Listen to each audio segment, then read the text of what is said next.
mawalah.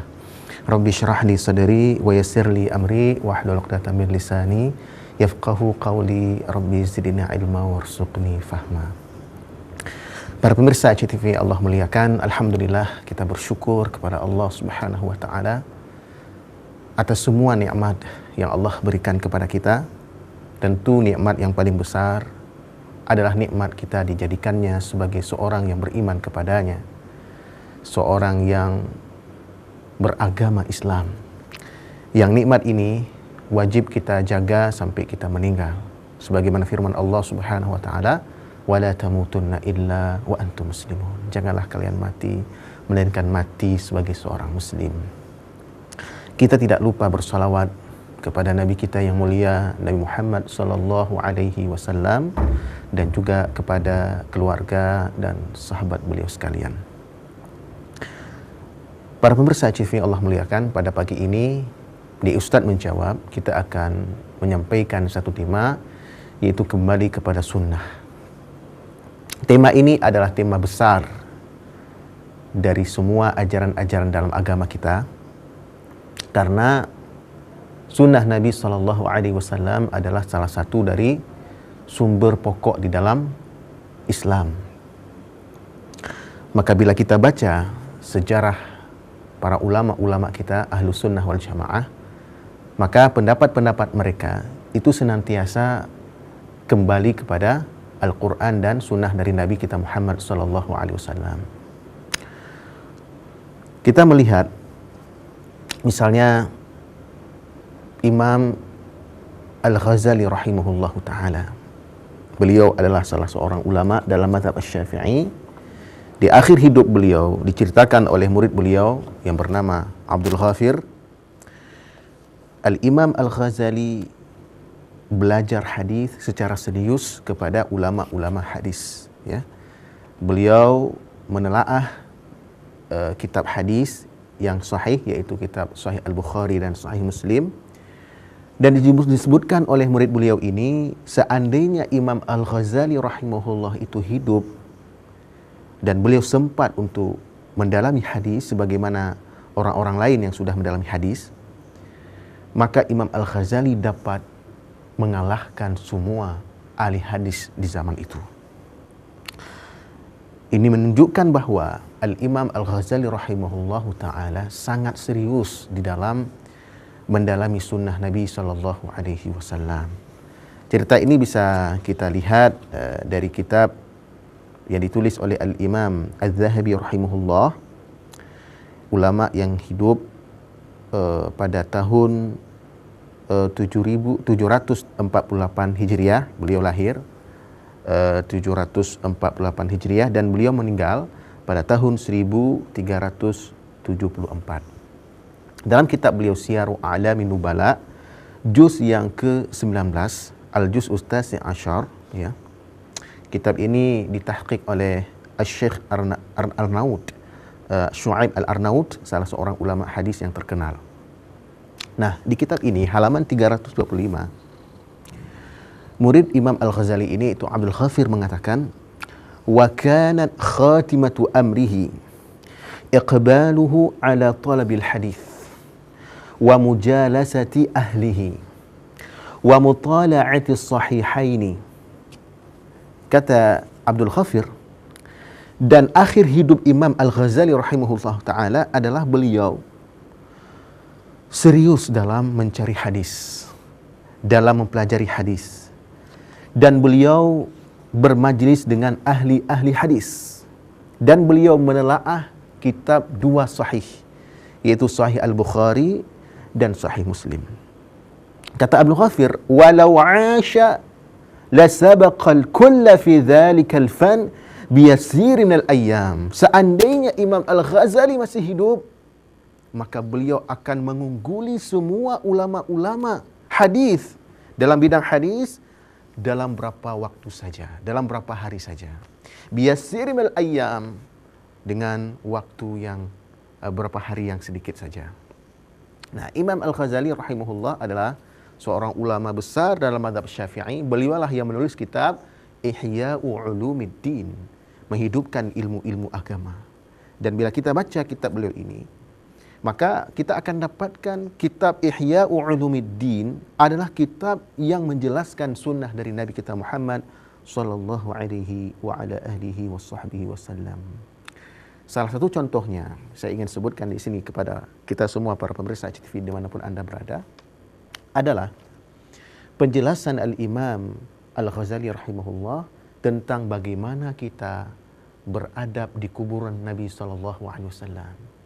Apa adab-adab kita ketika kita menziarahi kubur Nabi sallallahu alaihi wasallam? Di sini Imam Al-Ghazali menyebutkan cara menziarahi kubur Nabi sallallahu alaihi wasallam seperti yang dijelaskan dalam kitab-kitab hadis, ya, dalam sunnah Nabi sallallahu alaihi wasallam. Saya akan bacakan di sini penjelasan beliau yang dikutip juga, ya, oleh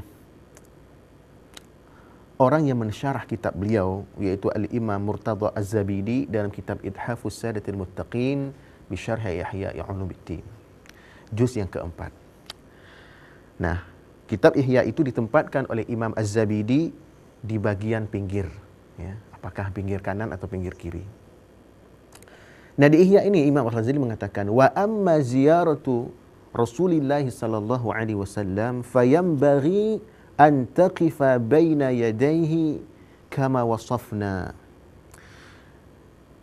Adapun menziarahi Rasulullah sallallahu alaihi wasallam, maka sepatutnya Anda berdiri di hadapan Nabi sallallahu alaihi wasallam sebagaimana telah kami sebutkan sebelumnya.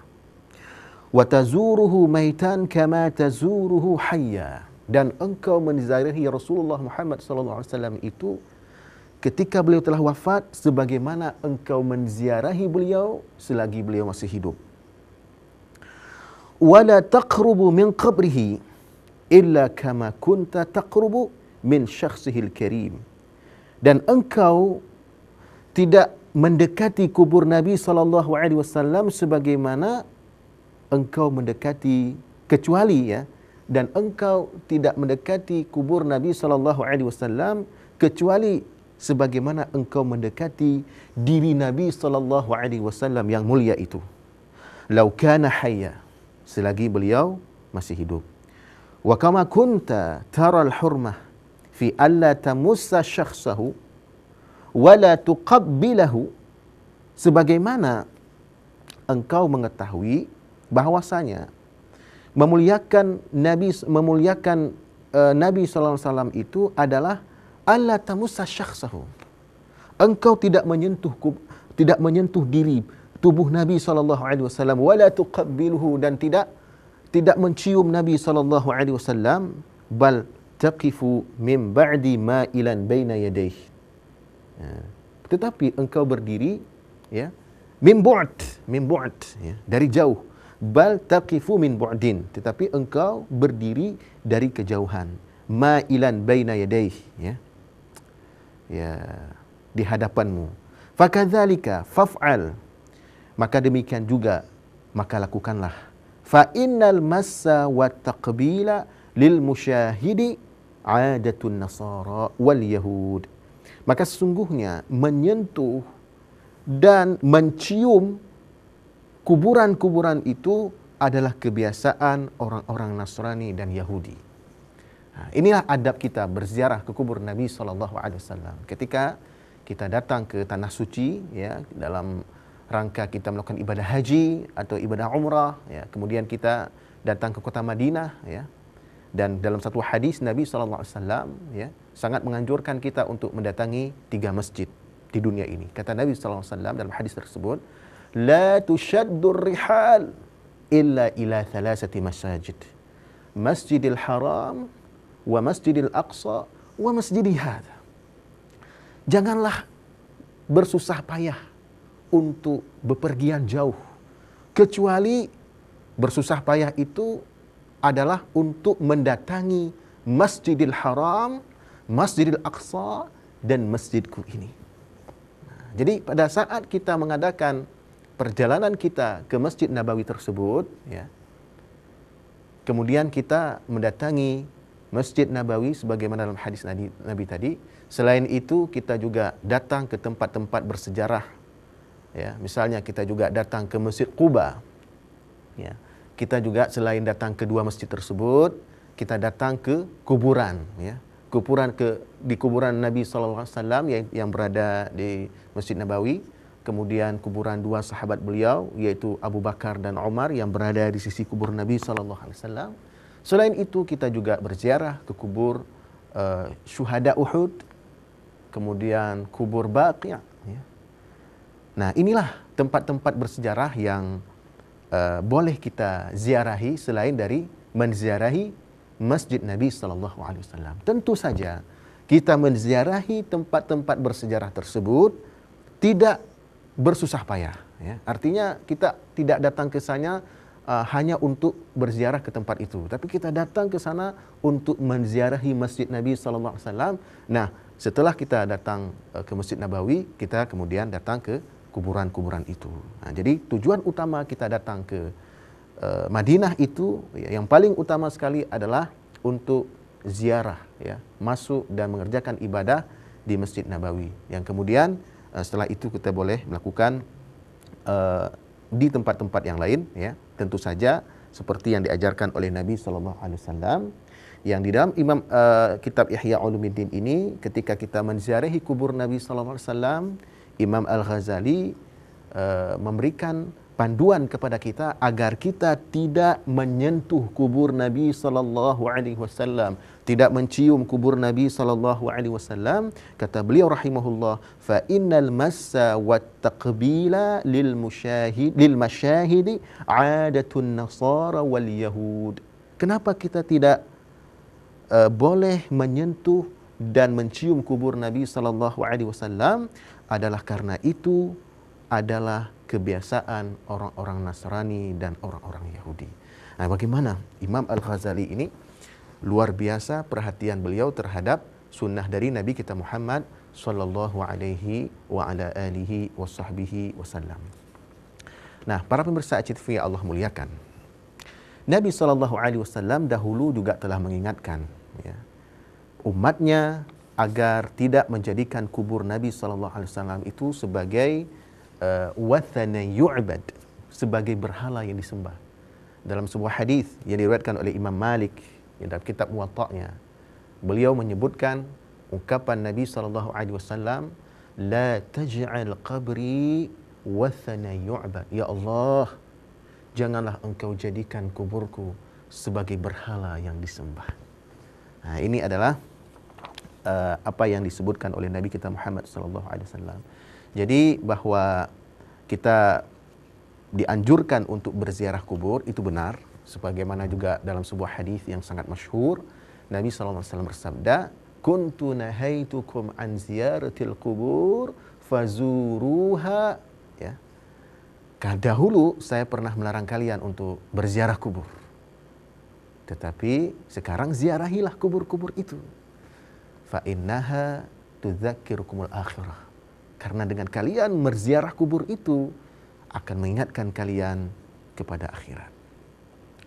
Nah, para pemirsa yang Allah muliakan, Imam Al-Ghazali juga menyebutkan dalam kitab Ihya Ulumuddin, ya, bagian dari sunnah Nabi SAW ketika kita menziarahi kubur Nabi SAW. Di antaranya, ya, kalau tadi kita sebutkan di halaman 457, maka di halaman 418, ya, Imam Al-Ghazali rahimahullah mengatakan, walaysa minas sunnah ayyamussal jidara wala ayuqabbilahu, ya. Dan tidak termasuk sunnah Nabi, ya. Bagaimana beliau ini sangat-sangat perhatian terhadap sunnah Nabi, terhadap ajaran Nabi sallallahu alaihi wasallam, sampai beliau katakan walaysa minas sunnah ayyamussal jidara wala ayuqabbilahu, ya. Dan tidak termasuk sunnah Nabi menyentuh jidar, dinding kubur Nabi, wala ayuqabbilahu, dan juga tidak mencium dinding itu. Nah, di dalam kitab Ithafus Sadatil Muttaqin bi Syarh Ihya Ulumuddin, Al-Imam Murtada Az-Zabidi, ya, mensyarah ucapan Imam Al-Ghazali ini. Beliau katakan, walaysa min as-sunnah ay yamussal jidar wala ay yuqabbilahu kama taquluhu al-'ammah, ya, kama taquluhu al-'ammah. Dan tidak termasuk sunnah menyentuh dinding dan mencium dinding itu sebagaimana perkataan orang-orang awam. Jadi orang-orang awam menganggap bahwasanya kalau orang menyentuh dinding Nabi sallallahu alaihi wasallam, mencium dinding itu dianggap perbuatan sunnah dari Nabi sallallahu alaihi wasallam. Maka Al-Imam Murtada Az-Zabidi meluruskan, bukan, itu bukan sunnah Nabi sallallahu alaihi wa ala alihi wasallam. Kemudian Imam Al-Ghazali melanjutkan, balil wukuf min bu'din aqrab ila al-ihtiram. Tetapi berdiri dari kejauhan itu lebih dekat kepada pemuliaan kepada Nabi sallallahu alaihi wasallam. Baik, para pemirsa acara Allah muliakan, kita akan lanjutkan setelah pesan-pesan berikut ini.